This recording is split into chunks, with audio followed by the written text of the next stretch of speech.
Shri Ayyappan cinema പറയുമ്പോൾ നമ്മൾ മാളികപ്പുറം പോലെ ഒരു സിനിമ ആയിരിക്കോ? മാളികപ്പുറം അതുപോലെ വ്യത്യസ്തമാണെന്നാണ് അതിന്റെ എഴുത്തുകാരനും സംവിധായകനുമായ വിഷ്ണു വെഞ്ഞാറമ്മോട് പറഞ്ഞിരിക്കുന്നത്. പിന്നെ എനിക്ക് മൊത്തത്തിൽ അറിയത്തില്ലല്ലോ, എൻ്റെ ഭാഗം മാത്രം ഞാൻ, അതുകൊണ്ട് മൊത്തത്തിൽ എനിക്ക് ഒന്നും പറയാൻ പറ്റത്തില്ല. ഇവർക്കൊക്കെ എൻ്റെ കഥയറിയാം. അനീഷേട്ടനാണ് ഹീറോ, പറ.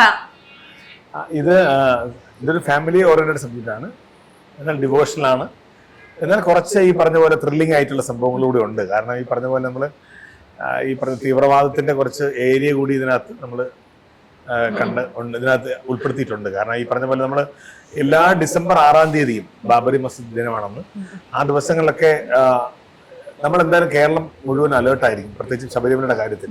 കാരണം ഒരുപാട് ഭക്തർ വന്നു പോകുന്ന ദിവസമാണ് എപ്പോൾ, ഈ മണ്ഡലകാലം തുടങ്ങിയാലും അങ്ങനെയാണ്. അപ്പൊ അതുകൊണ്ട് തന്നെ ഒരു അയ്യപ്പന് അല്ലെങ്കിൽ ആ ഇടത്തിന്, സന്നിധാനത്തിന് ഒരു കേടും സംഭവിക്കരുതെന്ന പ്രാർത്ഥനയോടുകൂടി തന്നെ സർക്കാരും മറ്റ് സംവിധാനങ്ങളൊക്കെ ഭയങ്കര അലേർട്ടായിരിക്കും. അപ്പൊ അങ്ങനെ അതുമായിട്ടൊക്കെ നമ്മളൊന്ന് കണക്ട് ചെയ്ത് പോകുന്ന ഒരു സിനിമയാണ്.